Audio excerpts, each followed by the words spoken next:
Oi, pessoal, seja muito bem-vinda, muito bem-vindo a mais esse episódio inédito do podcast Sucesso à Brasileira. Eu sou o Celso Sberner, um consultor de empresas, de tecnologia e pessoas. Há muito tempo tive o privilégio de conhecer muita gente interessante, de muito sucesso durante toda a minha carreira. Muito empolgado aqui com o nosso projeto Sucesso à Brasileira. O propósito é trazer pessoas incríveis com histórias para compartilhar, com dicas, para começar a gerar um ciclo virtuoso de sucesso aqui no nosso Brasil. Eu tenho o privilégio hoje de trazer um cara que eu admiro muito. Ele é muito querido, ele é muito especial, é bem conhecido no nosso mercado de tecnologia, de informática há muitos anos.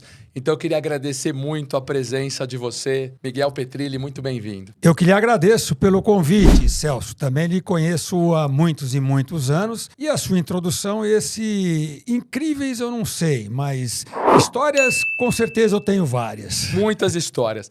O Miguel, pessoal, ele é presidente do Conselho de Administração do IT Forum. O IT Forum incorporou o IT Media, né, que é muito conhecido. Ele é professor universitário, conselheiro de empresas, ele é formado em engenharia de produção na USP, ele tem pós-graduado em marketing, administração na FGV. Tem uma carreira que eu não consegui decorar, que daqui a pouco eu vou ler, porque é muita coisa. Então, ele tem muita história pra gente contar. Ele cuida de comunidades incríveis do mundo de tecnologia. Então, vai ser um belo episódio. Obrigado pela sua presença de novo, porque não foi fácil trazê-lo aqui, Miguel. Que é isso, estou sempre à sua disposição. Você que participou de vários de nossos IT Fóruns, né, no passado. Sem dúvida. Uma honra enorme estar contigo aqui. Sucesso à Brasileira, que já é um sucesso, diga-se de passagem, apesar de ser um programa bastante jovem. Jovem, começamos esse ano. A ideia é isso, é ter pessoas como você aqui, cara, para inspirar outras pessoas. Quando a gente começou a fazer essa lista, né, Miguel, e aí a gente começou a fazer pessoas do mercado, né? Eu tenho um pouco dessa facilidade de tecnologia, mas a gente traz pessoas de sucesso de várias áreas, empreendedores, empresários, funcionários, executivos, né? Cara, e você é um cara muito citado por muitas pessoas, né? Porque o grupo IT Media, IT Forum é muito conhecido e ajuda muito nessa história de compartilhar conhecimento. Então, é muito legal ter você aqui. Nós vamos falar muito da sua carreira, nós vamos falar das Será histórias. Um prazer. E ontem, quando a gente bateu um papo, né, só o aquecimento, a gente ficou mais Podia de ter hora. gravado, né? Podia o ter gravado, aquecimento. porque é muita história legal. Mas vamos começar onde a parte que destaca muito, assim, né? Tem um negócio chamado comunidades, né? Que você chama de community building. Que acho que isso, assim, talvez você, o Adelson, seu sócio, são mestres nessa história, né? Vocês... De onde veio essa história de começar a fazer uma comunidade de tecnologia? Bom, eu vou voltar.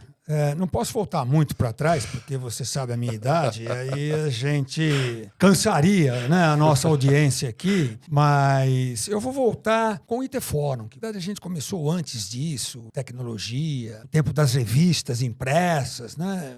Você deve ter lembrado Nós de vamos chegar lá Byte também. Magazine, né? Essas coisas todas e tal. Eu também tenho... Já falou que eu sou engenheiro, ninguém é perfeito, né? E tenho o meu passado em tecnologia também. Mas muito da minha experiência foi em eventos, os grandes eventos, né? Você lembra da Condex, Sucesso Informática lá atrás, né? Sim. Depois veio a Condex junto. Fenasoft, todas aquelas feiras que aconteceram na década de 90 no mundo todo, né? E a gente queria fazer algo diferente. Então, a gente começou como revista, e revista não deixa de ser uma comunidade. Você pega um grupo de pessoas que têm interesses comuns, esse grupo de pessoas quer ouvir, ou quer ler, ou quer saber mais sobre tecnologia da informação, por exemplo, chamava de informática lá atrás, eram as revistas de informática, né? Então você, com uma equipe de jornalistas, você produz um conteúdo para esse conteúdo proprietário, ou mesmo um conteúdo meramente jornalístico, né?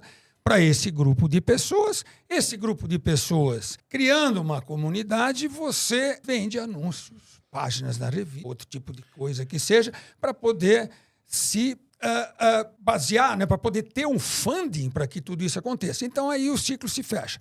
O patrocinador vem, anuncia na tua revista e você atinge aquela comunidade. Essa comunidade daquela época, Celso, a gente não sabia quem era.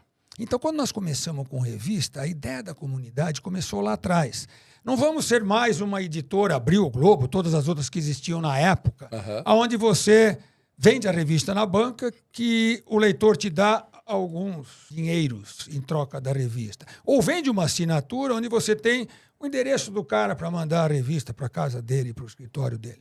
A gente começou isso, nós fomos os pioneiros aqui no Brasil, com o que a gente chamava de circulação qualificada. O Qualified Circulation dos Estados Unidos, onde ao invés de você pegar dinheiro de uma assinatura ou dinheiro de uma venda em banca, a gente pegava informações desse assinante. Ele falava que ele era, não simplesmente o nome e o endereço para mandar a revista para ele, mas tudo, onde ele trabalhava, o que ele fazia. Eu lembro de várias revistas que nós tivemos, Lantime, Network Computing, etc., onde o cara falava tudo o que ele fazia. Tinha um questionário lá de umas 40, 50 perguntas na época, onde ele preenchia. Essa informação que era moeda de troca para a gente mandar a revista para ele. Então aí... ele preenchia uma ficha já física? Preenchia uma ficha? Claro, você acha que tinha... Claro, doutor.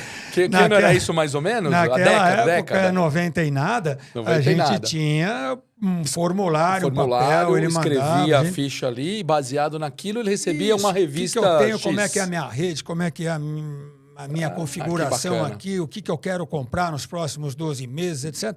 Dentro disso, a gente começou a criar as comunidades. Então, aí sim, eu sabia quem era o meu leitor. Obviamente, com um número muito mais reduzido. Experiência do cliente ali, protótipos de Customer Experience. Exatamente. E o primeiro CRM, né? Customer Relationship Management, que a gente começou na unha, no braço, sem as tecnologias todas. Que legal. E aí que começou a comunidade. Então, tudo está baseado na comunidade. O community building, que você mencionou, veio desde o início dessa história do IT Fórum. Isso já revistas, se vão mais de 30 anos. Mais de 30 anos nessa história de... Exatamente. E das revistas começou a comunidade, aí começou a história de fazer algo mais, não só físico, né? Exatamente. Não tão físico, não, papel impresso, né? Mas de começar a ter encontros. E aí, dentro do que você me perguntou, de onde vieram essas comunidades... nós também vimos que, com o advento da internet, em 95, todo mundo queria ter a sua homepage. Eu estou falando algumas coisas que você entende. Quem está nos ouvindo, não sei até que ponto. Homepage é o site, né? Acho que algumas coisas assim, mas o pessoal está ligado. Os sítios, para os puristas no português de hoje, né? Um sítio na rede, né?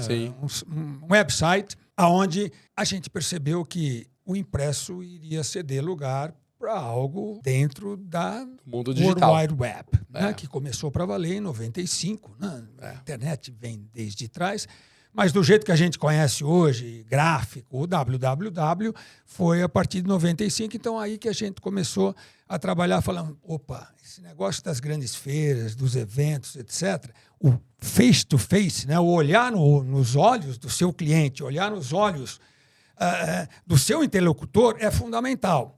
Então, como é que a gente faz isso? Né?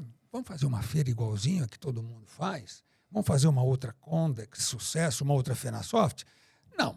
Então, aí sim, em 98, eu rodei o mundo aí, vendo o que tinha de várias coisas e pensando que o melhor dos mundos, o que tem de melhor numa feira, por que não? O que tem de melhor nos eventos mais técnicos, o que tem de melhor naqueles eventos mais de relacionamento, a gente chegou nesse tripé que até hoje é aonde a nossa comunidade está baseada, que é conteúdo fundamental.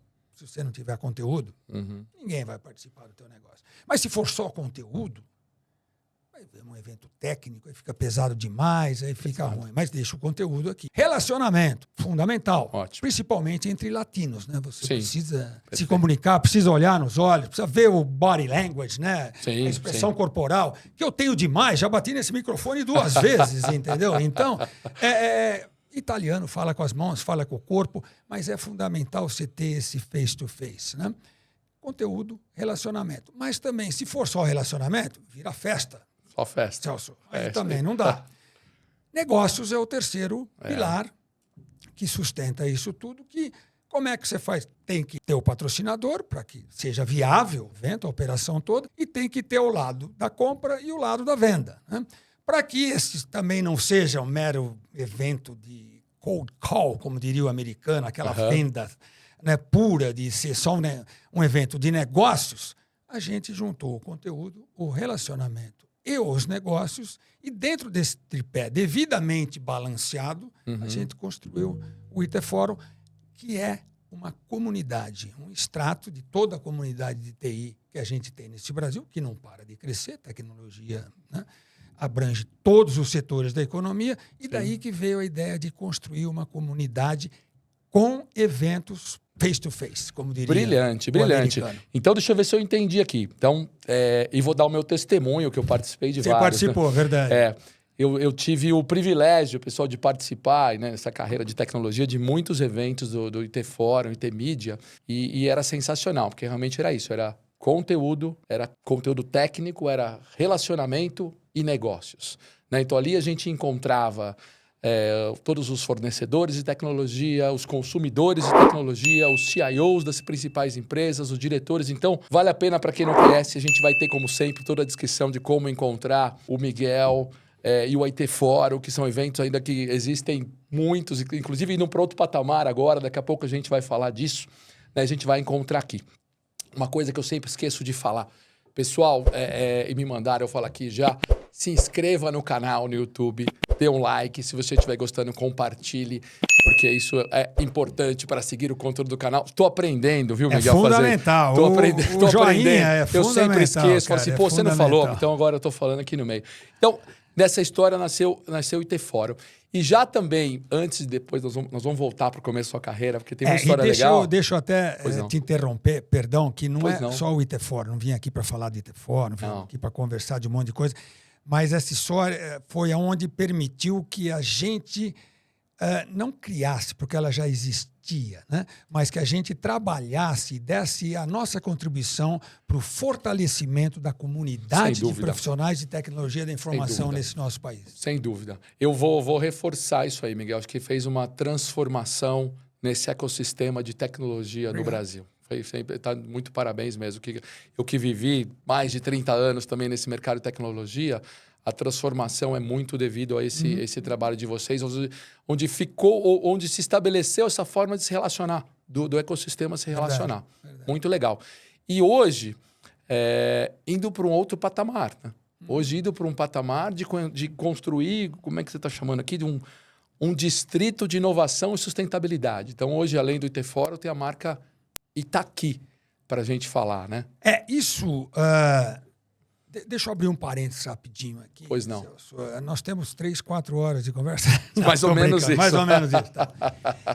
Eu preciso voltar um pouco que há uns 30 e tantos anos atrás, 30 e poucos anos, aconteceram duas coisas na minha carreira que mudaram bastante. São os turning points, né, que o americano fala, que mudaram muito a minha vida. Né? Uma foi encontrar o amor da minha vida, né?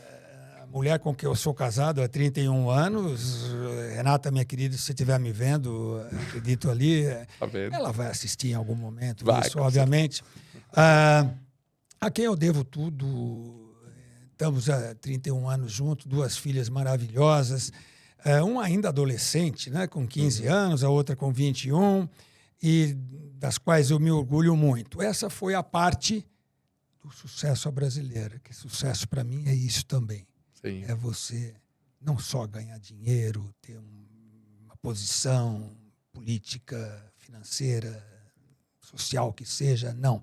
É no íntimo, no âmbito realmente da sua família, você está bem, você está, entendeu, vivendo intensamente, você está participando da vida do seu companheiro, companheira, e dos seus filhos como um todo, participando. E isso, para mim, é fundamental. Eu sou muito família, como o pessoal fala. Sempre fui italiano, criado no interior de São Paulo. Então, isso é fundamental. Isso, para mim, é parte do sucesso à brasileira, porque, principalmente o brasileiro, como nós fomos criados, na nossa cultura, é fundamental e eu dou muito valor a isso. Sem dúvida. Você é de que cidade do interior? São Carlos, no interior de São Paulo. Isso. Então... Aonde eu saí só depois de terminar a engenharia lá, tal. Mas desde pequeno eu fui para os Estados Unidos, voltei, eu sempre fui muito inquieto nessa parte. Mas a segunda parte do que eu diria de sucesso se deve a um cidadão chamado Adelson de Souza, que ele provavelmente vai ver isso também. Tomara. E ele, com certeza, também nessa época, eu o encontrei em 89. Grande Adelson. Já faz bastante tempo e somos sócios desde 91, acredite se quiser. Eu sou sócio dele há mais tempo do que eu sou casado com a Renata, inclusive. Né? Então, Entendi. a gente se completa um ao outro. Ele é um cara completamente diferente de mim. E eu estou falando tudo isso porque ele é o cara para o próximo Sucesso Brasileiro, o seu próximo podcast, de você trazê-lo aqui. Sem dúvida. Porque o Itaqui saiu da cabeça dele. Sim. Nós vamos falar do Itaqui daqui a pouquinho. E Adelson, você está convidado ao vivo e a cores aqui já. Sem dúvida, vai ser muito legal ter esse papo com você também, cara. Para vir aqui. Mas eu posso rapidamente falar o que é isso, né? Que saiu dele porque a pandemia transformou muita coisa para muita gente. Você imagina para uma empresa como a nossa que vivia do presencial. Disso que nós estamos fazendo aqui, de eventos, né? Presenciais. Tudo preparado, bonitinho para, em abril de 2020, a gente ter um evento magnífico com todos os patrocinadores, aposto, todos Abril de 2020, né? Vou só lembrar que essa época era 21 o de ápice. abril de 2020. Que loucura. E a gente pronto ir lá. E a gente ouviu falar que tinha um negócio lá na China, em janeiro, fevereiro. Isso não chega aqui e tal, babá. E fomos andando até que dia 24 de março de 2020 fecha a cidade de São Paulo e o resto do Brasil que não tinha fechado. A gente com tudo pronto. Os CIOs, nossos convidados, com mala pronta, passagem comprada, os hotéis, etc., tudo comprado, os patrocinadores, tudo pronto. Evento pronto. Para tudo. E aí? Aí a gente sentou lá e falou, bom, a gente tem que fazer, esperar um pouquinho, aí até Corpus Christi em junho, até lá tudo já está resolvido, né? E a gente faz o evento em junho. Então, vamos dar um tempo, tá? Vamos postergar o evento para junho. Aí passou um pouquinho mais, aí os caras... coisa começou a complicar, né? Não preciso lembrar ninguém dessa tragédia. Uma tragédia. Mas aí nós falamos, não, mas não vamos mudar para o feriado de 7 de setembro, então. Porque, como até lá, faça-me um favor, né? Já resolvemos tudo isso, né? Então não vai... Resumo da ópera, a gente teve que se reinventar e usando a tecnologia, por isso que eu admiro muito e vejo muito valor na tecnologia. Em junho, nós fizemos, sim, não o presencial, mas nós fizemos o nosso Itaforum at Home, que a gente chamou. Fizemos o nosso Itaforum totalmente através das plataformas de áudio, vídeo, né? Toda a tecnologia, inclusive com aquela famosa costela do final do evento, no sábado, que você já participou dela uma vez. Fizemos ela online. Real time, através dessas plataformas. Aí você fala, como é que é, Miguel? Me explica uma costela online. Obviamente, nós fizemos a costela. Né? Carlinhos Alrock preparou ela bonitinho, que você conhece ele também. Sim. Mandamos para todos os CIOs e patrocinadores e cada um de sua casa recebeu aquele isoporzinho com ela prontinha, esquentou da forma que pôde e conseguimos fazer online. Isso junho de 2020. Em junho de 2020, durante começando a pandemia. Então, a tecnologia permite essa criatividade toda. E a pandemia também, voltando no assunto que eu estava falando, ela segurou todo mundo em casa, fez a cabeça trabalhar de uma forma absurda. A gente tem um grupo realmente no Itaforum de pessoas muito criativas, né? A mais criativa entre elas, Adelson de Souza, meu sócio, meu irmão, desde sou até padrinho de casamento dele, em 89.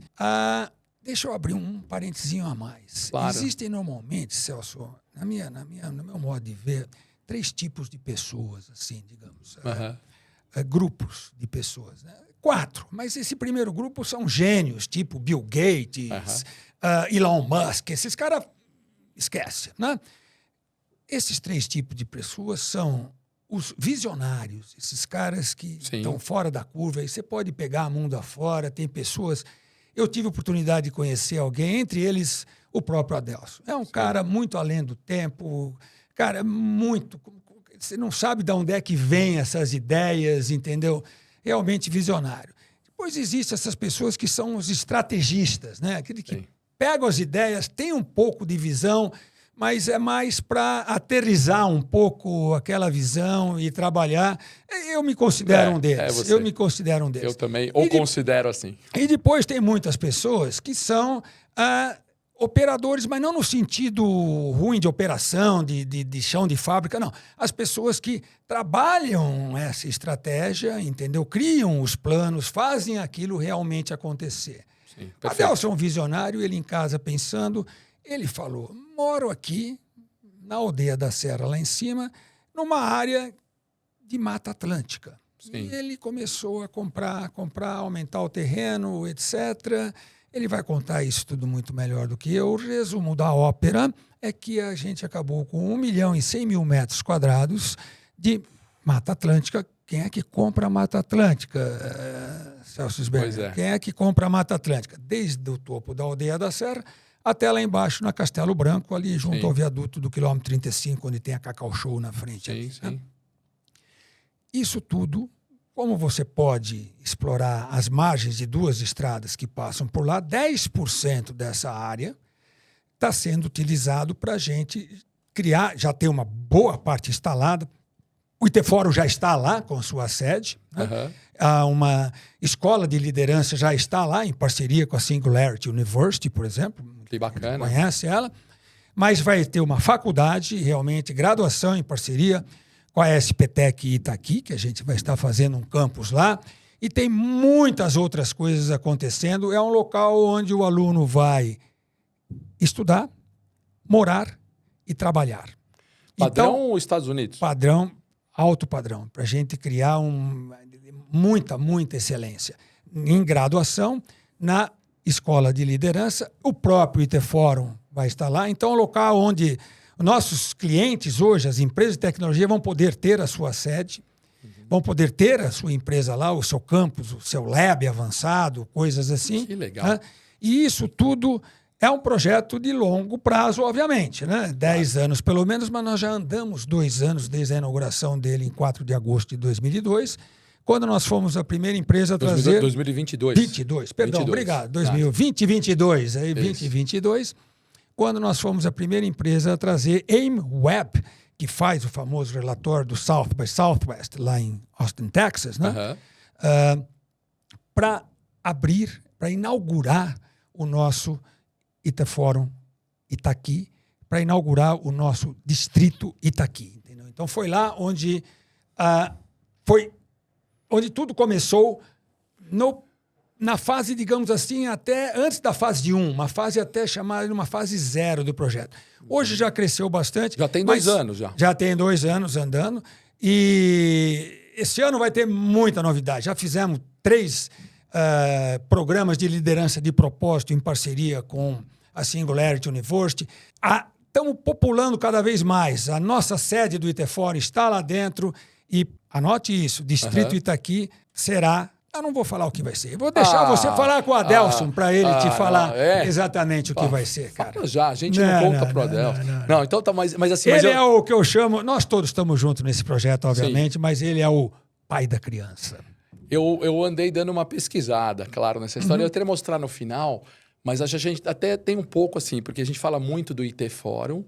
E agora, falando com você, eu vi que você falou algumas vezes para mim de Distrito Itaqui, né? Então, fui procurar, acho que a gente até tem uma fotinho. Esse aqui, né? Do mato para o mundo, certo? Isso, exatamente. É a jabuticabeira, né? Então, aqui tem um pouquinho do que é esse projeto Itaqui, mas acho que a próxima foto que é muito legal. Essa é a área, não é isso? Exatamente. Eu achei. Fiz a lição de casa, onde tá está vendo? A escola de liderança aí já está construído, o campus acadêmico é algo que vem mais para frente. E aqui todo o núcleo de empreendedorismo em volta desta estrada aqui, que é a Eugírio Takaoka, que dá acesso à Aldeia da Serra. Sim. E ali onde está o campus acadêmico, passa uma estrada vicinal que já está sendo asfaltada, que sai aqui de cima da Aldeia da Serra e vai até lá embaixo, onde você vê lá embaixo é a Castelo Branco. A Castelo para cá. E tudo isso aqui é a Mata Atlântica que vai ser preservada, porque o Distrito Itaqui é tecnologia, sem dúvida, inovação, forte puxada de educação, né? Forte propósito, mas preservação ambiental é fundamental. Isso é algo inegociável para a gente. Nós não vamos estar aqui, estamos terminando de trabalhar agora em algo que o Adelson vem falar aqui depois para você também, que é o nosso projeto de 300 anos, Celso Sberner. 300 anos. Estamos fechando algumas coisas que são inegociáveis, que têm que ficar aqui. Nenhum de nós estará aqui, mas é algo que tem que ser preservado para todo sempre. Que bacana, que bacana. É um distrito de inovação, de sustentabilidade, de empreendedorismo, de educação. Aqui a gente está falando que tem campus acadêmico, escola de liderança, núcleo de empreendedorismo. Que bacana. 10 anos, então, é a primeira fase e a segunda fase são mais 290 anos depois. Isso. Quando eu voltar para esse mundo daqui a 290 anos, para ter mais 10 para participar, vamos ver como é que vai estar. Cara, que legal essa inovação. Eu não sabia disso. Eu sou há um ano atrás, um ano e pouco, eu soube isso há um ano atrás e legal saber que está evoluindo muito.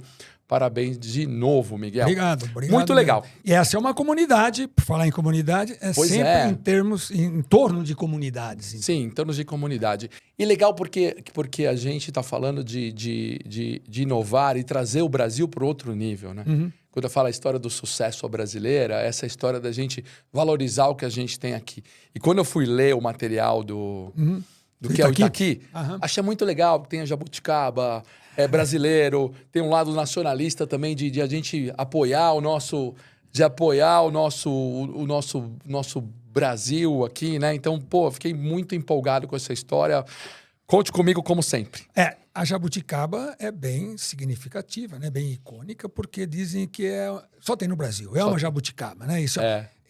Só que nós somos Jabuticaba com muito orgulho, não temos complexo de vira-lata e até Stanford, várias outras grandes escolas começaram um dia pequenininho.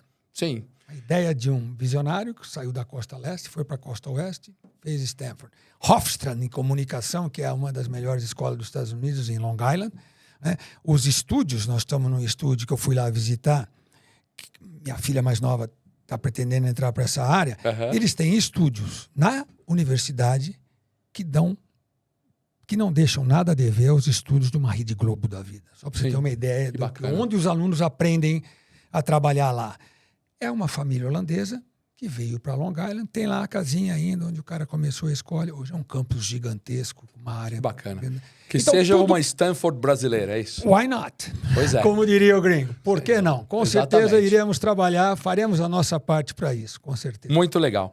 Muito legal. A gente vai ter aqui sempre todos os acessos também ao projeto Itaqui. Quem quiser já pesquisando, já vai. Vamos lá. Muito legal. Miguel, vamos voltar um pouquinho para sua carreira lá, São Carlos, né? Vamos voltar aqui. Isso, para chegar aí, teve um pouquinho de estrada. Você é um cara de tecnologia desde o começo, certo? Lá em São Carlos, você já imaginava que ia ser engenheiro, você ia ser tecnólogo? O que você quis fazer? Não exatamente, né? Até porque eu falo para todo mundo, quando muita gente fala... Estava vendo, agora é a época dos commencements, né, nos Estados Unidos, ou seja, as formaturas das grandes escolas. Eu tenho um sobrinho que se formou lá, na verdade, já no ano passado, e o que está fazendo sucesso nas redes aí é Jerry Seinfeld, que todo mundo lembra quem é, fazendo o discurso de formatura da Duke University, nos Estados Unidos. Quem não leu ainda, vale a pena. Ele coloca o humor naquilo de uma forma muito grande. E tem uma outra pessoa também que eu admiro muito, que é Scott Galloway, acho que todo mundo viu, o professor Galloway, lá da New York Stern, na New York University, né? Stern Business School, ele fala de marketing. Ele é um gênio, realmente. Sim. Faz parte desses totalmente fora da curva, né? Outliers total. Você simplesmente, todo mundo fala, né, que follow your passion, né, para usar mais um termo em inglês aqui, siga a sua paixão, faça aquilo que é a sua paixão. Quem fala isso para você normalmente é um bilionário, né? Como eles mesmos falam, que já está com a vida ganha, só que ele ganhou mais a vida. Fácil, hein? Ele ganhou a vida trabalho duro, naquele negócio que não era nada cool, como diria o americano. Não era nada bonito de se fazer, não era aquele emprego que, sabe, eu trabalho numa big tech, etc. Nada daquilo, né? E depois que você está lá em cima, aí fica fácil. Você... A minha carreira artística, vamos dizer aqui, não foi sempre assim, obviamente. O que eu tentei fazer, e o que eu recomendo para que todos façam, não simplesmente follow your passion, mas follow your talent. Porque o seu talento é que vai levar você a projetar, a realmente ter sucesso.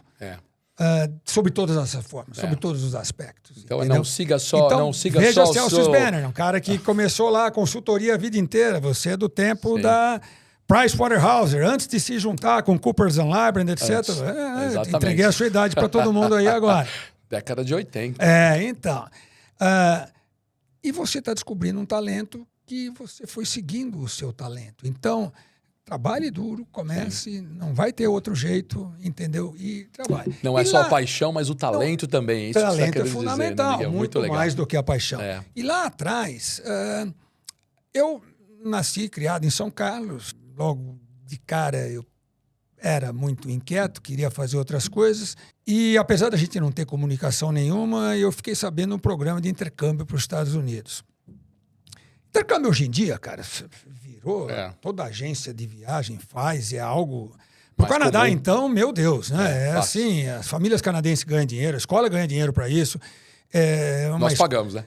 Uma escola de 1.000 alunos no Canadá tem 10% de estrangeiros ou mais, né? Em intercâmbios, etc.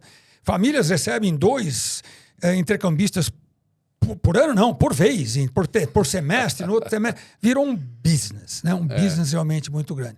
Eu fiz intercâmbio em 71. 71 você era bem pequenininho, né, Celso? 71 você era bem novinho ainda. Eu não lembro de nada. Era bem novinho. Não lembro de nada. Eu fui morar nos Estados Unidos com meus 18 anos lá atrás, ainda chamava de científico, depois virou colegial, hoje ensino médio. Né? Mas espera, deixa eu até fazer high school nos Estados Unidos. Você foi morar nos Estados Unidos em 1971. Isso, Que legal. E para os Estados Unidos em 71, Celso, para eu fazer uma comparação para você aqui, para os jovens que estão nos assistindo, é como ir para a Lua hoje. Tipo assim. Porque existia só 2 voos para os Estados Unidos, do Rio de Janeiro, galeão antigo, não esse galeão novo que já está antigo, para Nova York, para o Kennedy. Né? Com 2 empresas só que faziam um voo por dia, um de cada empresa. Uma era a Varig e a outra era a Panam. Nenhuma das duas existe mais. E o avião, não vou nem contar qual é que era, mas o 707, o pessoal vai ter que um Boeing 707. Pesquisar aí, um Boeing 707, e nós fomos para lá. Para você ver como é que era a tecnologia, as comunicações, que hoje a gente está aqui, videocast, podcast, você ouve no rádio, em qualquer lugar do mundo, certo? Sim. Podem estar nos acessando. Eu saí de São Carlos, peguei um ônibus, naquela época, vim até São Paulo, fui ao Rio de Janeiro, também de ônibus. Cheguei lá, o pessoal do intercâmbio, do American Field Services, né, que era quem fazia esse intercâmbio, só voluntários, estavam me esperando. Voei para Nova York, fiquei 3, 4 dias numa universidade em Nova York, que era agosto, férias, para prepararem, né, as pessoas para poder saber o que fazer com uma família americana durante 1 ano. O intercâmbio era para 1 ano. Voei de lá para Chicago. De Chicago, eles me levaram de ônibus a uma outra cidade, onde a minha família, onde eu morei, foi em Peoria, Illinois, quartel-general da Caterpillar Tractor Company, todo mundo conhece a Caterpillar, né? E a minha família foi me buscar. Me trouxeram para casa, eu cheguei em casa, peguei um papel, caneta, escrevi uma carta para a mamãe. Mamãe, cheguei, estou vivo, tal, não sei o quê, pus no correio. Quanto? Uma semana depois, um pouquinho mais, uns 10 dias depois chegou. Então, desde que eu tinha saído de São Carlos e dado um beijinho na mamãe, até ela receber uma carta e ter notícia de que eu estava vivo, foram 2 semanas. É viável isso acontecer hoje em dia? Imagina, 15 dias para saber, meu filho chegou bem lá e tá vivo nos Estados Unidos. Aqui em São Paulo, você sai de casa para ir em algum lugar, tem que avisar que chegou, na né, padaria, cara? Então, você já tá lá, todo mundo sabendo, está na padaria. Que loucura, mas a experiência de estar nos Estados Unidos na época deve ter sido incrível, né, Miguel? Porque era outra... o contraste, né? O impacto, acho que devia ser muito grande. Total, e aí foi mudando a minha vida, né? O que hoje todo mundo chama nas startups de pivotar, né? Eu fui mudando bastante, porque eu cheguei lá, vi outras tantas coisas, entendeu? Vi o quanto eu jogava basquete. Acredite se quiser, com esse tamaninho meu aqui, 1,75 m, para basquete hoje em dia é anão de jardim, né, cara? Então, e eu aqui dava conta, arremessava bem de fora, era rápido, infiltrava. Não existia o arremesso de 3 pontos, então não era vantagem nenhuma. Mas fui para os Estados Unidos. Jogou basquete, talvez também, um joguei pouquinho basquete lá? lá. Foi... Mas então, aí que você vê o que é outro conselho que eu daria para todo mundo aqui. Não pensem só localmente, porque localmente, cara, eu era capitão do time aqui, fui capitão da seleção paulista infanto-juvenil de basquete. Disputamos o Campeonato bacana. Brasileiro, ganhamos o Campeonato Brasileiro. Eu te conheço há muitos anos Em e eu nunca 1970. ouvi falar que você era um jogador de basquete. Não, nem dá. Olhando para mim, né? Isso em 1970, tá? Aí eu chego lá, em 71, me achando, como diria minhas filhas. Vamos jogar basquete aí, galera. Basquete. Não, pô, fui capitão da seleção paulista. Lá, né? Cara, resumo da ópera. No final dos treinamentos, etc., eu fui cortado. Não cheguei nem entre os 12. Tá certo que era uma área de basquete muito forte, perto de Chicago, etc., etc. Aí é que eu vi que, olha, a régua tá muito mais em cima. Você tem que se esforçar muito. Aí é que eu reforço aquilo. Não dá para você achar que você é o primeiro aluno da classe na tua escola, como eu era, entendeu? E que eu vou... Então, pense num mundo muito maior. Pense o que você está fazendo hoje, o que o americano, o europeu, o chinês está fazendo. Eu falo para minhas filhas, não se compare simplesmente com os seus pares aqui nessa bolha que a gente vive. Abra os seus horizontes, entendeu?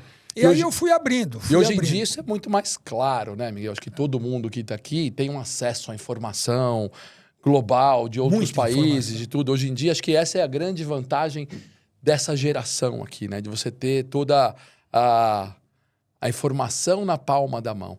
Muito legal essa dica, né? Não vamos ficar só restrito a minha família, minha escola, meu trabalho, né, os meus amigos aqui. Vamos fazer amigos em outros países. Vamos ver o que os outros países estão fazendo, né? E isso abriu muito a minha cabeça. Na época, fiquei um ano inteiro lá. A hora que eu voltei, meio ano de cursinho, falei, bom, fazer engenharia.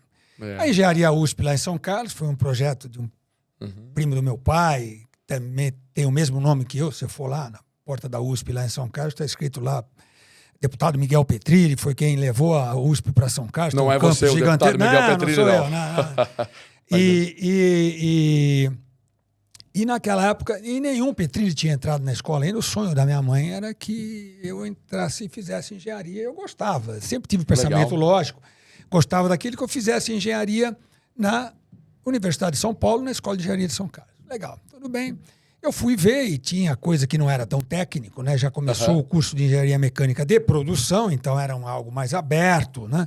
Mais voltado a gente, a pessoas, a gestão, não aquele negócio simplesmente de civil, elétrica, mecânica, etc., que era engenharia na época, né? E aí eu voltei, fiz meio ano de cursinho, você volta dos Estados Unidos naquela época, cheguei lá me achando de novo. De novo. Você achou indo pra lá e se achou... porque daí voltou o único cara da cidade que tinha ido... pros Estados Unidos. Claro, você vira a atração. Sai no jornal quase da cidade na época, né? Quase não, sai mesmo. Sai no jornal da cidade mesmo. Tudo, esteve nos Estados Unidos. Que legal. E eu fui fazer vestibular, eu falei, bom, aí vem um outro conselho, eu vou só falar essa passagem da minha vida para ficar como mensagem, né? Eu fui fazer vestibular, mas ia fazer na USP. Eu falei só o MAPO-FEI, que chamava naquela época. Mauá, Poli e FEI. Né? Antes disso, isso era no comecinho do ano. Né? O que virou depois os vestibulares integrados aí. Era tudo escrito, não tinha teste, não tinha múltipla escolha, né? Que veio depois. Só que antes, falei, mas deixa eu fazer antes um outro vestibular, só para ver como é que eu tô, né? Que eu estava falando cursinho, mas me achando, porque eu sempre fui o primeiro aluno da classe. Vim fazer aqui na Escola de Engenharia do Mackenzie, que os caras falaram, é muito mais fácil entrar lá, faz lá, você já garante e tal. Já garante que você vai estudar, né? Vai ter uma graduação. Eu não entrei no Mackenzie. Não? Não. Mas nem segunda lista, terceira lista. Nada. Aí caiu a ficha de novo, eu falei... Eu acho que eu preciso melhorar, eu preciso estudar um pouquinho mais, entendeu? Novamente, eu estou subestimando os problemas e superestimando a minha capacidade de resolvê-los. Isso vale para todo mundo. Nunca superestime a sua capacidade em resolver problemas, em fazer as coisas, seja o que for, e muito menos subestime a dificuldade que você vai encontrar. Bom, eu passei Natal, Réveillon, etc., dezembro inteiro, me tranquei no quarto, estudei que nem um louco e em janeiro entrei na USP, tudo bem. Entendeu? Ufa. Mas você tem que tomar algumas Sim, é bom, né? porradas, né? Sim, Para falar a sim. palavra correta, desculpe o meu francês aqui, para realmente você cair na real e se posicionar, se preparar, faça a sua lição de casa. Então, essa aí.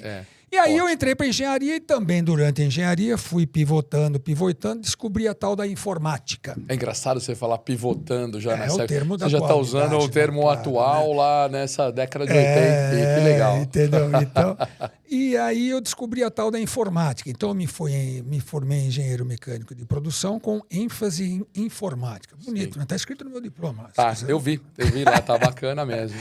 ênfase em informática. Fui engenheiro por 6 anos da minha vida, na fábrica da Sandoz, indústria farmacêutica, Sandoz, lá em Resende. Grande indústria farmacêutica. Resende, vizinhozinho do Rio de Janeiro, então aí foi uma fase boa. O Rio de Janeiro, final da década de 70, era outro. O Brasil era outro. O Brasil era bacana. Em termos de violência, principalmente, era praticamente curtiu ali as proximidades com a cidade maravilhosa. Digamos que sim, né? E aí eu fiquei... E eu participei da implementação de um projeto de Materials Requirement Planning. Quem é de tecnologia vai saber o que hoje é o Enterprise Resource Planning. Na fábrica, como principal executivo, acompanhando o pessoal aqui em São Paulo, que era o CPD, os antigos vão saber, o Centro de Processamento de Dados, né? A estrutura toda de tecnologia da informação das empresas de hoje, para implementar aquele sistema que iria revolucionar realmente a gestão da fábrica como um todo. Um sistema de gestão, né? Então, você está falando o MRP, o RP, né? Para todo mundo é um sistema de gestão. É um sistema de gestão integrado, que naquela época já... E até hoje em dia a gente trabalha muito com isso, mas essa história... Então, você passou por essa... Bastante. Por essa fase dura de implementar essas coisas. A restrição da tecnologia naquela época, você pode imaginar, 77, 78, sim. 80... Mesmo a década de 80 era muito difícil. Aí veio a reserva de informática aqui no Brasil, não se podia importar equipamentos a não ser os mainframes, né? Então, Celso, vou te contar, hoje a gente fala que foi divertido, né? Mas não foi fácil. O resumo da ópera, para não te contar alguns casos que dia que a gente tiver... Fazemos outros desses aqui tomando depois. Cerveja ou bebendo uma taça de vinho, que me aprecia muito. Vamos. A gente entra em coisas assim como o link de hoje chamava Transdata antigamente para conectar o computador que estava em São Paulo com a fábrica que estava lá em Resende. Sim. E esse Transdata ia pela rodovia Presidente Dutra, em cabos de cobre na estrada, que obviamente eram roubados. Já naquela época? Já naquela época só tinha a Embratel, que era a única fornecedora disso na época, e a Embratel sempre cumpriu o seu SLA. Você que é um cara de tecnologia também, o que você imagina que era o SLA daquela época para uma rede ficar fora do ar por... Sei lá, uma hora, 4 horas? 2 dias. 2 dias. Então tinham que ir... E 2 dias fora do ar. 2 dias fora do ar, sem comunicação, e levava as notas fiscais no malote para ser distribuído lá. Sim. Sabe o que é malote? Não, muita gente não vai lembrar. Malote, para quem não lembra, eu vou traduzir também. Malote, você tinha, na época que os documentos eram todos impressos, né? Na verdade, você tinha uma mala que alguém levava, um office boy, ou algum que trabalhava, ou às vezes os próprios correios. Os próprios correios levavam lá, você manda tudo isso para entregar, ou no banco, ou no cliente, ou no fornecedor. Era tudo aí, e correio indo para lá e para cá o tempo inteiro. E a gente se virava. Então, obviamente que isso não deu certo, apesar de ter grandes empresas por trás, não vou citar o nome de ninguém, certo? Mas era falta de experiência, falta de infraestrutura, falta de tudo. Aí eu vim para São Paulo e entrei no departamento de tecnologia, como eu estava lá no CPD naquela época, como eu estava lá em Resende fazendo tudo isso, os caras falaram, então, já que não deu certo, vem você aqui fazer. Você ouviu isso como consultor várias vezes, fala a verdade. Muitas vezes, Porque consultor, você bem faz assim, faz assado. Senta aqui e faz você, então, já que você tá tão... Se você é tão sabido assim, né? Vem fazer acontecer aqui. É. E com isso Aí eu vim para São Paulo, isso já foi em 84, vivi toda essa década de 80, do que aconteceu na tecnologia da informação nesse país na década de 80. E daí para frente não saí mais, cara. A hora que eu resolvi, teve um outro episódio bastante bonito, é quando eu resolvi sair da multinacional, que foi meu único emprego por 12 anos, e empreender. Ah, é? Mas isso fica para um próximo capítulo ou a gente consegue falar alguma coisa ainda hoje? Conseguimos falar tudo hoje aqui com você. Não vou perder essa oportunidade. Depois eu não sei quando você volta, né? Não é tão simples. Mas cara, me convidar, meu mas a amigo. gente vai chegar, né, nessa hora do empreendedor. Mas até então, Miguel, que legal que você é quase uma das peças da história viva da informática do Brasil, hein? Isso eu acompanhei de fato. Porque você está falando de 71 nos Estados Unidos, 72, e depois 72 voltando. 73 eu comecei a mexer nos computadores na USP com cartão perfurado. Cartão perfurado na USP, depois parti a implantação de MRP, nessa história da Sandoz, na história. Cansou um pouco, fala assim, vou empreender. E aí? Isso. E aí, bom, esse país não é para amadores, como... Né? Jamais será, eu acho. Mário Henrique Simmons jamais será. Falava. Foi exatamente quando o Collor assumiu. To make a long story short, mais uma vez, para fazer esse podcast um pouco menos longo, né? Fica à vontade. A gente, no final de 89, Fernando Collor de Mello ganhou as eleições, ele ia abrir as portas do Brasil às nações amigas. Isso foi Dom João VI que fez em 1808, mas ele é o Dom João VI mais da atualidade, né? E ele o fez, realmente, né? Ele escancarou, na verdade, né? Mas só que antes de fazê-lo, ele ganhou a eleição. Eu falei, a hora de sair da multinacional, meu único emprego, 12 anos, 6 na fábrica, 6 aqui no CPD, né? Vamos empreender. Já tinha conhecido Adelson de Souza, meu sócio, hoje, né? Mas antes de ter a empresa com ele, a gente teve uma relação de cliente-fornecedor que trocou, Sim. Eu fui fornecedor dele, depois passei a ser cliente dele e vice-versa. Juntos e misturados, como diz a música. Sim. Né? Lembrei porque esse último Itaforo terminou com os Gilsons e Gilberto Gil no palco cantando o Juntos e Misturados. Né? Que legal, então, que legal.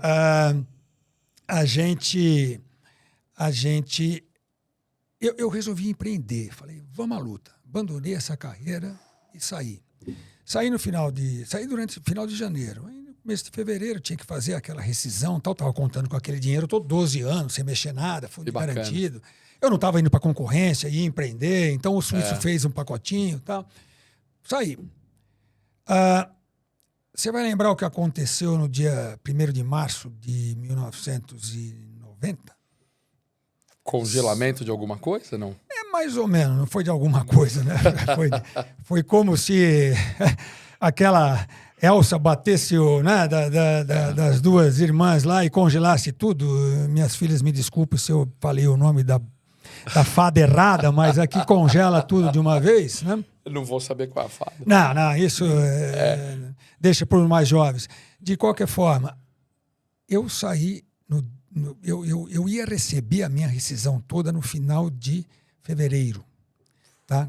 Tinha acertado todo o pacote. Aí eu falei, não, vamos esperar mais uma semaninha, porque vai mudar a ORTN, isso ninguém vai saber, Obrigações Reajustáveis do Tesouro Nacional, que é o que corrigia, indexava a inflação.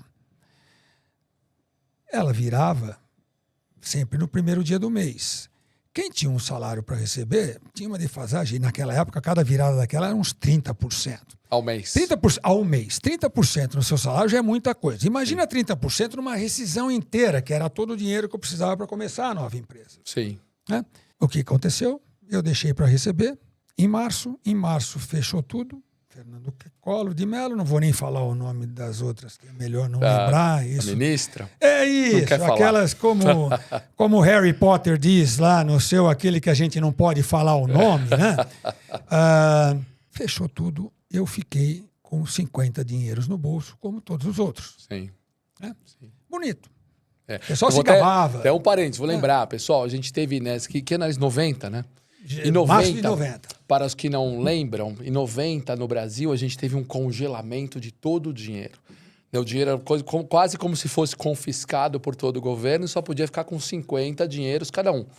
Por um tempo. Você tem quanto? Tenho 1.000, 2.000, 10.000 na poupança. Não tem. Você só pode usar 50 e o resto todo fica congelado. É essa época que você está falando, Todo né, Miguel? mundo se gabava que agora eu sou tão rico quanto todos os outros bilionários brasileiros. Tá todo mundo com 50, nem lembra a moeda. Também não lembro. Dinheiros que estavam lá. E foi aí para começar a empreender. Mais um desafio. Então, mas aí, no final do mês, quem estava trabalhando ganhou o seu salário, Sim, pagou a escola das crianças, comprou comida, tocou. Eu não tinha mais um emprego. Que banco que ia emprestar dinheiro para um desempregado? Uma situação daquela. A minha mulher não trabalhava na época. Eu tinha um filho de 3 anos em casa. Né? Meu amigo... Que loucura. Que amigo que ia te emprestar dinheiro se ele também tinha Ninguém só tinha 50 dinheiro, né? moedas no bolso. Né? Então, foi divertido. Para não dizer que foi trágico. Né? Mas estou aqui, né, Celso? Então... tá aqui. Eu não sei qual a trajetória, não para você contar. Mas, o brasileira, né? Mas a resiliência. Começou, esse foi o começo de empreender. É a resiliência que você precisa ter para poder viver. Então, num país que não é para amadores, né? E para quem estava começando com algum dinheiro e não tinha nada, de repente, né? Assim, numa canetada, se você não tiver uma resiliência fora do padrão, totalmente. Não, isso gera, você né? Não aguenta. Acho que assim, o Brasil não é para amadores, né, Miguel? E ele não é só a resiliência, mas isso dá um jogo de cintura. Muito. Que eu imagino que nessa história aí, a conclusão é que você teve que se virar. Falou assim, tá bom, mulher, filho de 3 anos em casa, 50 moedas no bolso, como todo mundo, sem emprego, e falou assim, olha, agora é hora de empreender, vamos à luta. Não sei qual foi a solução, mas se solucionou e a partir daí você só empreendeu. Na verdade, a primeira solução foi trágica mais uma vez, né? Eu tentei, fomos brigando, meu parceiro estava nos Estados Unidos, Collor abriu o mercado, a gente eu ia empreender fora de tecnologia, eu ia ter uma trading company, né? Entendi. Porque ele abriu o mercado, né? Ia trabalhar com comércio exterior. Ia trazer de lá para cá, vender. Tem alguns nomes que é melhor não falar, senão o pessoal vai fazer conta. O mapping, né? Alguém lembra do mapping, department stores? Então, fez um pedido grande com a gente dessas importações todas, né? E a gente se achando que estava indo. Aí, obviamente, que um plano não heterodoxo e totalmente, não ortodoxo, e totalmente pensado da cabeça de alguns malucos, né? Não podia dar certo e não deu, né? Todo mundo sabe o que aconteceu com o plano Collor, levou 6 meses, o dólar explodiu, etc. O resumo da ópera, mais uma vez, é que aquela empresa quebrou e aí eu fui morar nos Estados Unidos, que aqui não tinha mais chance, em 92. Sim. E 91, perdão, o ano de 90 todo foi perdido aqui, final de 90, então falei, bom, já não funciona aqui. O meu sócio estava lá nos Estados Unidos, nessa trading company, eu fui para os Estados Unidos em 91 para morar lá.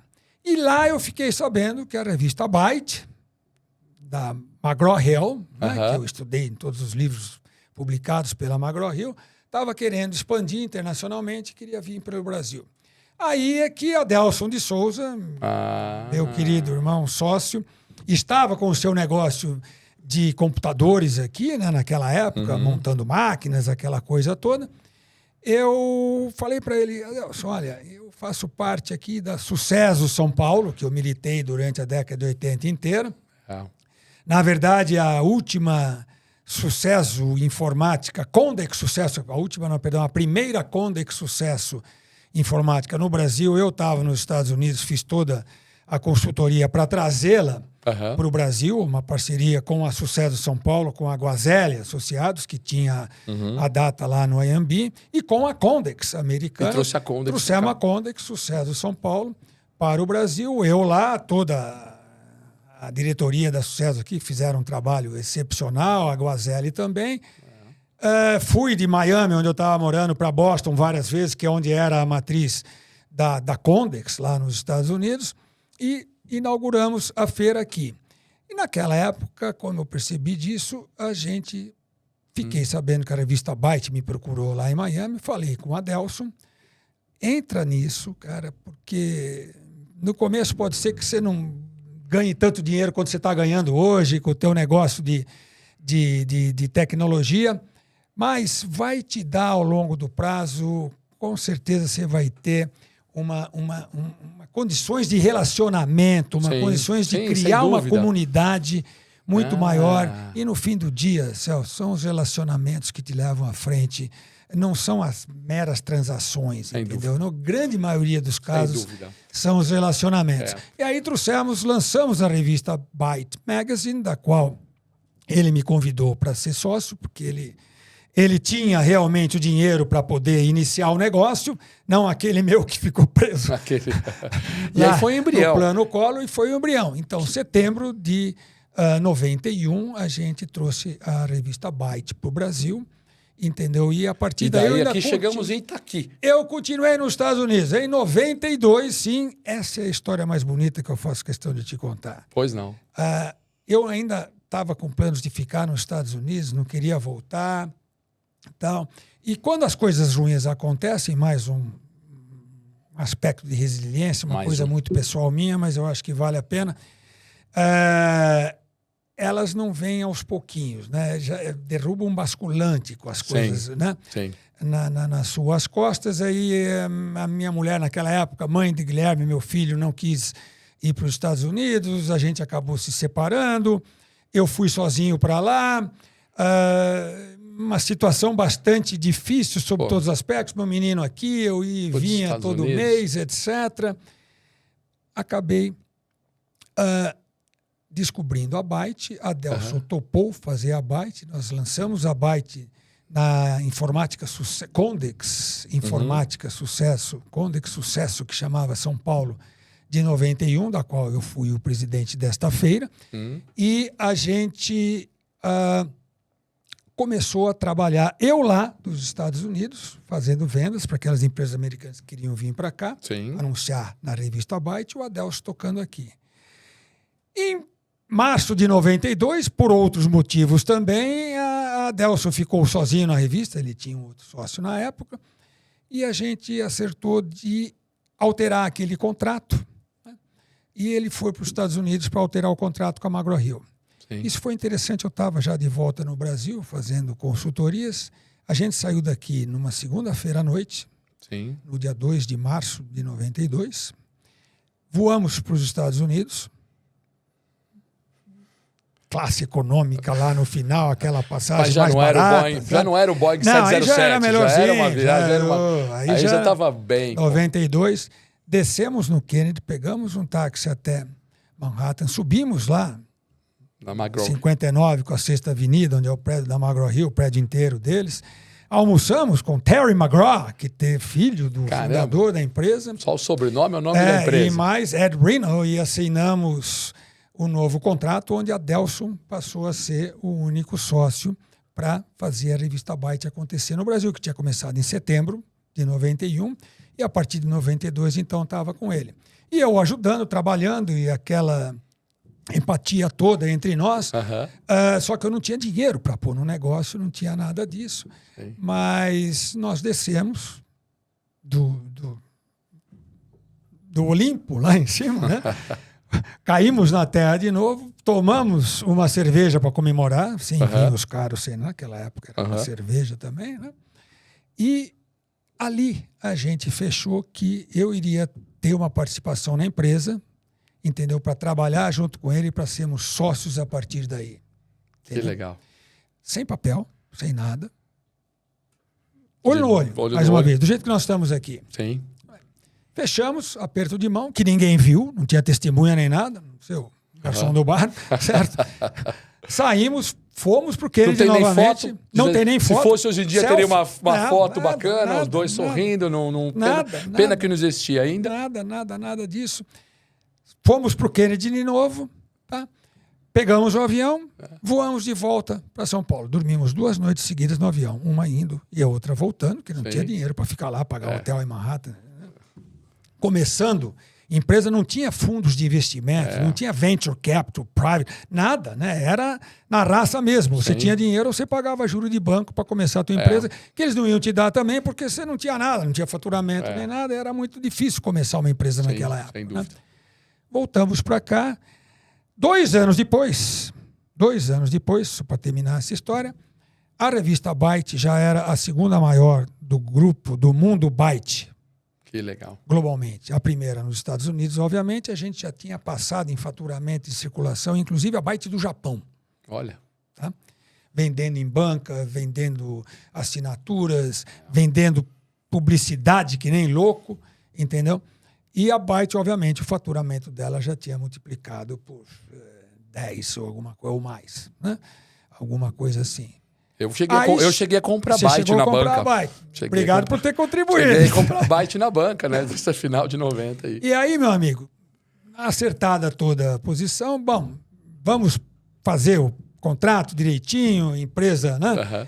Oficializada e começar a nossa editora para valer, para fazer a revista Byte para valer. Passados 2 anos, tudo, no mínimo detalhe, o que eu e a Adelson tínhamos conversado naquele bar em Nova York, no dia 3 de março de 92, foi cumprido ipsis literis, como diria no bom latim. Sim. Assinamos tudo daquela forma. Tem preço que pague isso? Não tem preço. Isso não tem preço. E o resto é Que história. história. Que história. Isso merece eu te dar uma cerveja. Você falou cerveja. Opa! É o melhor momento. Que Mas história... por hora eu estou tomando uma aguinha aqui no copo amarelo, você esse deve aqui estar você com o copo leva... verde, que você é palmeirense, e nós estamos no sucesso brasileiro, então... Isso aqui é para você levar... Que história bacana, Miguel. E eu sei que tem mais detalhes, a gente vai ter que convidar você de novo, com certeza, para fazer outros aqui, ó. Cerveja, eu sei que você gosta. Gosto. Quem Essa não aqui, gosta? Essa aqui é a Hiller, ó. Essa aqui, ó. Deixa eu dar essa aqui, ó. Pra você ver. A Hiller é uma história boa. Essa aqui é sua. Bahia, uma Brasília? Opa. É, a Brasília. Esse aqui Obrigado, é a história do seguinte: cara. a gente tem um. Esse aqui é feito por um amigo meu. Ele começou a plantar lúpulo no Brasil. Sério? Na verdade, ele é um consultor. Ele é um sócio também da Multi, lá da empresa, que eu sou sócio. Mas ele começou a fazer Hiller, esse cachorrinho aqui. E ele resolveu entrar Ele é o Hiller. Esse é o Hiller. Ele começou a entrar em essa história de fazer lúpulo. Lúpulo é uma coisa muito europeia, mas eles começam a produzir no Brasil já com alta qualidade. E ele faz essa cerveja artesanal. Ele fez uma edição para nós aqui, a Sucesso Brasileira.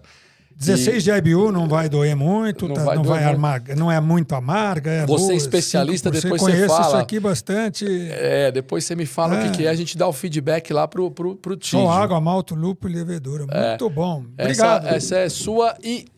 Sucesso para Hiller também. Sucesso para ele. Ele é um sócio da Multi. A Multi é a empresa que eu sou sócio. Que é uma empresa de consultoria. Eu sigo fazendo essa história de consultoria em tecnologia, né? Que eu aprendi. PwC, Coopers & Lybrand, Ernst Young, KPMG, todos, Arthur Ernst, todos começaram assim, né? Exatamente. Então, um dia tem que começar. O Itaqui também, eu dei o exemplo, tem que começar. E aí depende de um visionário para começar algo desse nível e quem sabe daqui a 10 anos, né, Celso? É isso aí. É muito feliz. Hoje eu faço muito o que essas empresas fazem com muita autonomia, liberdade. A gente tem uma fotinho do nosso time lá também. Opa, o time, olha só. Até esse é o time, a gente teve um evento aí na semana passada. Esse aqui a gente faz consultoria, implementação. A gente faz muito, eu estou aprendendo com essa galera, muito de recursos humanos. Que legal. Porque a gente faz muito recrutamento e seleção. Hunting, alocação. Então, é usar o relacionamento, Miguel, que você tem, eu tenho, para também começar a colocar as pessoas nas posições corretas. Então, essa é a Multi que também nos ajuda aqui com o patrocínio do Sucesso à Brasileira. Muito bom. E Miguel, você deu tanto conselho, tanta dica aqui, nós vamos tentar resumir, mas você até já falou, mas vou pedir de novo, perguntar para você, o que você entende por sucesso, cara? Essa é uma palavra que, se você procurar em dicionário de qualquer língua, você vai ver um monte de coisa lá, né? E o que mais se usa hoje em dia é um cara de sucesso, um homem de sucesso, uma mulher de sucesso, uma empresa de sucesso, normalmente está associado a econômico-financeiro, basicamente, né? É assim que as pessoas modam. Esse é o cara de sucesso porque olha o carro que ele tem, olha a roupa que ele usa, o restaurante que ele vai, etc., as viagens que ele faz. num mundo como o do Instagram e outros tantos hoje, você não tem um local instagramável aqui no teu estúdio ainda? É bom ter, porque você sempre precisa ter aquele local para você tirar a foto e mostrar, olha, participei do sucesso brasileiro de Celsius Banner, entendeu? Ficou muito em cima disso. Sim. Eu vejo pelo outro lado, eu vejo muito mais pelo lado humano. Sucesso, eu vou ser um cara de sucesso a partir do momento que consegui impactar positivamente muitas pessoas. Quanto mais pessoas eu conseguir impactar, eu conseguir transformar a vida dessas pessoas, Perfeito. não simplesmente em termos de fazê-los ganhar mais dinheiro ou menos, não, mas fazê-los atingir o propósito da sua vida, identificar e ir atrás desse propósito. Por isso que a gente faz o programa de liderança de propósito junto com a Singularity University lá no Distrito Itaqui. Isso é o sucesso.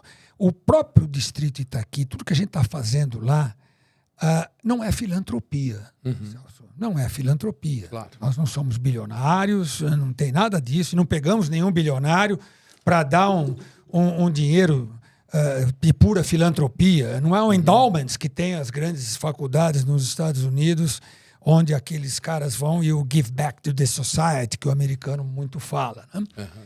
Nós fazemos impacto social.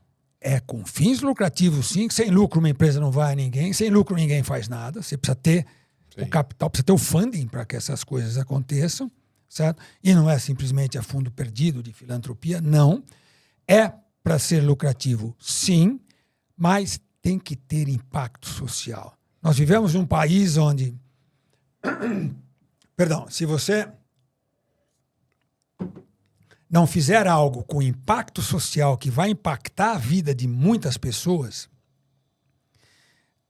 eu vou achar que eu vim aqui e não fiz o que eu deveria fazer. Eu não fiz o que eu tenho capacidade para fazer. Sim. Eu não fiz o que, biologicamente, os meus neurônios aqui poderiam trabalhar e as sinapses poderiam fazer algo acontecer com tudo que eu aprendi, com tudo que eu vivi, né, com as pessoas, principalmente, a quem eu me juntei, que isso é fundamental. Sim. Sozinho você não consegue fazer nada. Sozinho você até consegue andar rápido. Mas se você quiser andar longe, ande abraçado com pessoas melhores do que você, de preferência. É o meu caso. Que loucura, cara. Quantas dicas você deu para as pessoas que querem ter sucesso? E essa é uma história de sucesso tangível, né? Tangível, assim. Quando eu olhar assim, Miguel, acho que o que você já tem feito, né? E toda essa história bacana da tecnologia e dessa história das revistas, da comunidade, de fazer e ter mídia, que para mim é um símbolo. O IT Fora, agora Distrito Itaqui. Chegar nessa história é uma história de realmente muito sucesso. Se você puder falar isso, um ponto assim de tudo isso que você falou para resumir, de dica que você pode dar para quem quer ter sucesso e chegar no ponto. Olha que ele já deu aqui mais ou menos uns 10 pontos assim incríveis, mas além desses, de estar junto, abraçado, para quem está escutando a gente aqui, quem está nos assistindo. É difícil sintetizar dessa forma toda, apesar de eu ter desafio. sido treinado a vida toda para sintetizar, né? A gente começa do ponto de vista analítico, né? Analisando os problemas, detalhando, com processos, com tudo isso, mas a síntese é o mais difícil, né? Existem várias palavras, Celso, mas eu acredito que humildade é uma das que eu mais prezo. Gente, não se deixe nunca, como os adolescentes falam, né? E as minhas filhas às vezes chegam para mim, para minha mulher, tá se achando, né, mãe? Você tá se achando, hein, pai? Não sei o quê, tal. Elas falam arrasou, pai, arrasou, mãe, que é legal, né? Aí, sim, você tem que celebrar as conquistas todas, mas sempre pense nas suas conquistas, no seu sucesso, como o que você fez para ajudar os outros, o que você fez para impactar quem não teve o privilégio de nascer bem, ou de estudar bem, ou de se encontrar com pessoas melhores do que você para poder crescer. Isso dentro de toda uma conjuntura, de todas as diversidades que o mercado vai te colocar à frente, de todas as barreiras que você vai ter que transpor para chegar lá. Entendeu? Que legal, Então, sensacional. Isso é fundamental, cara. Humildade, né? E Miguel, caramba, a gente tem que ir chegando ao final aqui, cara, mas dá para fazer uns 2 a 3 episódios e eu queria fazer esse testemunho a seu respeito, assim. Você, além de humildade, você é uma pessoa muito humana, né? Eu tive aqui, pessoal, a grande oportunidade de participar de diversos eventos do IT Fórum, IT Mídia. E essa passagem sempre eu te encontro, porque num deles eu estava com meu filho, com o Nicolas. Nicolas? Com o Nicolas. E eu nunca vou esquecer, porque você foi super atencioso comigo, com a família. É uma pessoa muito especial. E você tá... E um evento de dezenas, centenas, às vezes milhares de pessoas. E você captou lá o Nicolas comigo. Passou algum tempo depois, você não vai lembrar, mas você me encontrou depois, sei lá, 1 ano depois, você me perguntou assim... E o Nicolas? Eu falei, dúvida. Cara, esse cara é o presidente ali do evento, ele estava com milhares de pessoas, ele veio nos meus olhos aqui e perguntou, pô, e o Nicolas, como é que tá? E ali, para mim, você falou assim, pô, esse cara é muito humano, ele sabe lidar com pessoas, então queria, de novo, te agradecer por esse momento e te dar parabéns, você. Obrigado, Celso. Eu gosto de gente, é importante, você precisa gostar de gente para fazer o que eu faço. Isso é legal. Por isso que eu amo o que eu faço, porque a gente... É de gente pra gente, entendeu? Cara, super inspirador. Miguel, você é um super sucesso à brasileira. Obrigado por você estar aqui. Cara. E você também, com certeza. Prazer enorme, Celso. Prazer é meu. Legal. Galera, é isso. Obrigado por ter assistido e veja de novo, porque realmente o Miguel traz muita dica, muita informação legal. Obrigado por assistir mais esse episódio. Como eu falei, não se esqueça, clique, compartilhe e nos vemos por aí. Valeu, galera. Obrigado.